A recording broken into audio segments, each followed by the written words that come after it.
आगे बढ़ते हुए बात सियासत की करते हैं। देखिए, सियासत बहुजन की हो, हिंदुत्व की हो, सेकुलर की हो या फिर समाजवादी की हो, हर किसी को सत्ता तक पहुंचने पर, सत्ता पर काबिज होने की लालसा उनमें देखी जाती है। कमोबेश ऐसा हर परिवारों में देखने को मिलता है। जो राजनीतिक परिवार हैं वो इस तरीके की चाहत रखते हैं। इस वक्त बिहार का पासवान परिवार चर्चा के केंद्र में है। दिलचस्प बात यह है कि चर्चा का एक सिरा बीजेपी से जुड़ा हुआ है।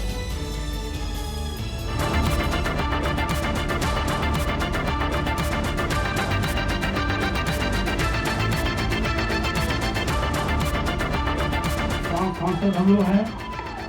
पार्टी को चाहिए था, एनडीए गवर्नमेंट को चाहिए था कि सीटिंग गेटिंग वो होता, लेकिन हमारे पार्टी के साथ न्याय नहीं किया गया।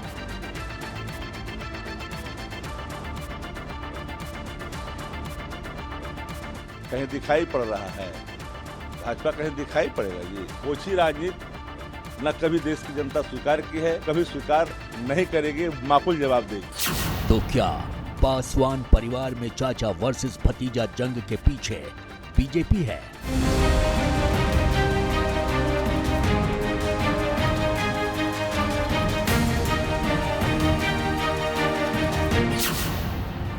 क्या चुनावी फायदे के लिए बीजेपी ने पशुपति पारस को इग्नोर किया?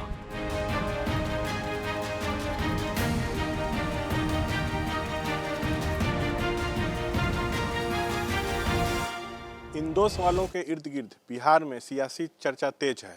तर्क दिया जा रहा है कि बीजेपी अवसरवाद की राजनीति करती है।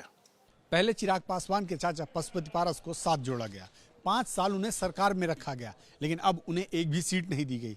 उनकी जगह चिराग पासवान की पार्टी को 5 सीटें दे दी गई। यूं तो पासवान परिवार में छिड़ी विरासत की जंग नई नहीं है, लेकिन सीट बंटवारे से उठा विवाद अक्टूबर 2020 में रामविलास पासवान के निधन के बाद बनी सियासी सूरत को चर्चा में ले आया है। उस वक्त चिराग पासवान और उनके चाचा पशुपति पारस पार्टी पर वर्चस्व को लेकर आमने सामने थे, जिसका नतीजा ये हुआ कि पार्टी 2 हिस्सों में टूट गई। इस टूट का बीजेपी को फायदा ये हुआ कि जिस चिराग पासवान की पार्टी एलजेपी ने 2020 विधानसभा चुनाव में बिहार के एनडीए से नाता तोड़ लिया था, उसका एक गुट पशुपति पारस के नेतृत्व में एनडीए में वापस आ गया। कमाल देखिए, सियासत एक बार फिर पुराने पन्नों को पलट रही है। तब चिराग पासवान की अलग राह चलने से एनडीए में पशुपति पारस की जगह बनी थी। अब चिराग पासवान के सियासी कद के आगे एनडीए में पशुपति पारस का सियासी कद बौना हो गया।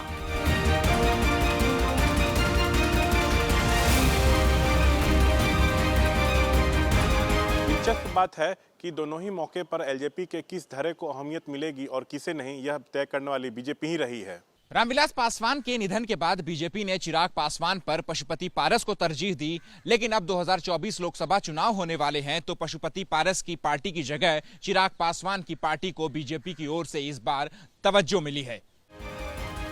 यानी सीधे तौर पर तो नहीं, लेकिन पासवान परिवार में विरासत की जंग में कहीं न कहीं बीजेपी की भी भूमिका रही है।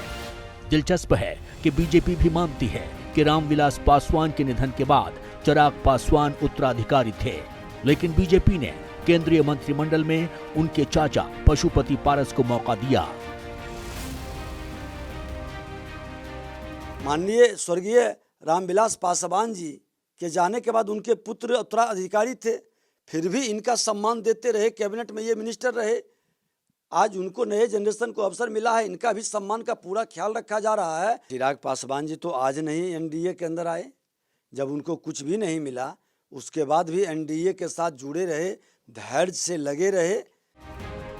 हालांकि इस मुद्दे पर लोक जनशक्ति पार्टी रामविलास के अध्यक्ष चिराग पासवान का तर्क बिल्कुल अलग है। मेरी अपेक्षा मेरे चाचा जी से भी इसी बात की थी ना कि जैसे पापा ने, भाई पापा के जाने के बाद वही घर के सबसे बड़े, मेरे पिता वो पापा की जगह तो वही मेरे पापा थे, और मैं उनसे भी यही उम्मीद रखता। भाई मैं छोटा हूँ, मान लीजिए अगर मुझसे ही कोई नादानी हो गई तो आप मेरा कान पकड़ते, मुझे 2 थप्पड़ लगा देते, मुझे बैठाते, मुझे समझाते, बस वो मुझे घर का बड़ा बेटा मान लेते ना, अपना बड़ा बेटा मान लेते। ये परिस्थितियां कभी नहीं आती। इसमें कोई दो राय नहीं है कि रामविलास पासवान के निधन के बाद पशुपति पारस और चिराग पासवान ने आपसी मतभेद दूर करने पर जोर दिया होता, तो मौजूदा स्थिति नहीं बनती। न ही लोक जनशक्ति पार्टी में टूट होती, न पार्टी का चुनाव चिन्ह फ्रीज होता, न ही चिराग पासवान को 2019 के मुकाबले एक सीट कम पर संतोष करना पड़ता, और न ही पशुपति पारस को 5 सांसद होने के बावजूद गठबंधन के तहत एक भी सीट न मिलने का मलाल होता। राजनीति करने वाला आदमी राजनीति करता है, चुनाव पर हम लोग विश्वास करते हैं। डेमोक्रेटिक सिस्टम है देश में, प्रजातांत्रिक व्यवस्था है। हमारी पार्टी के 4-5 सांसद हम लोग हैं। पार्टी को चाहिए था, एनडीए गठबंधन को चाहिए था कि सीटिंग गेटिंग गो होता है। एक नियम है, गठबंधन धर्म का नियम है, सीटिंग गेटिंग गो। लेकिन हमारी पार्टी के साथ न्याय नहीं किया गया। तो जब तक विधिवत एनडीए गठबंधन का बिहार का लिस्ट प्रकाशित नहीं होता है, तब तक हम इंतजार करते हैं।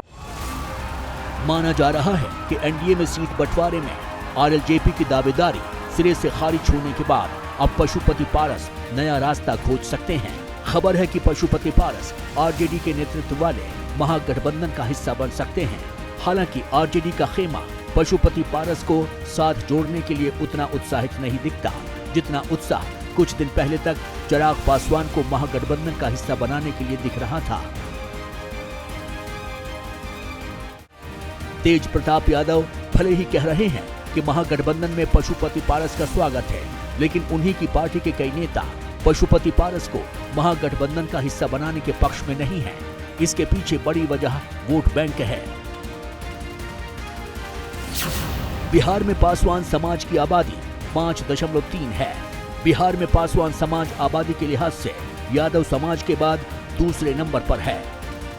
आमतौर पर पासवान समाज को ही एलजेपी के दोनों धड़ों का बेस वोट बैंक माना जाता है।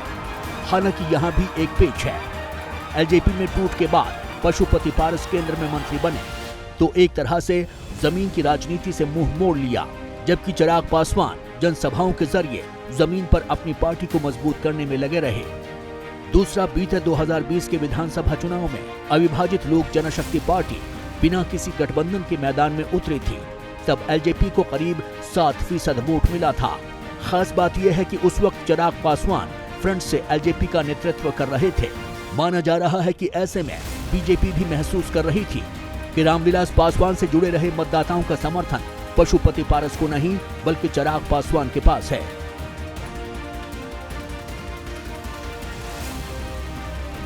एनडीए में सीट बंटवारे के बाद इस चर्चा ने जोर पकड़ लिया है कि बीजेपी ने रामविलास पासवान के उत्तराधिकारी के रूप में चिराग पासवान को ही एक्सेप्ट कर लिया है।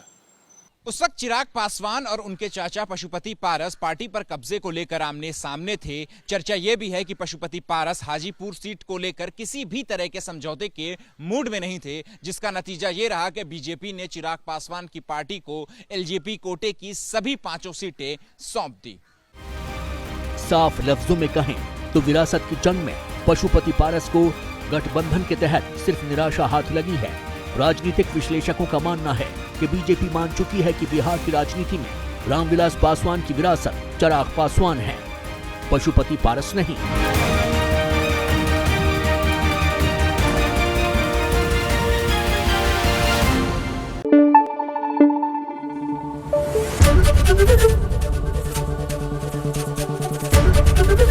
एबीपी न्यूज आपको रखे आगे।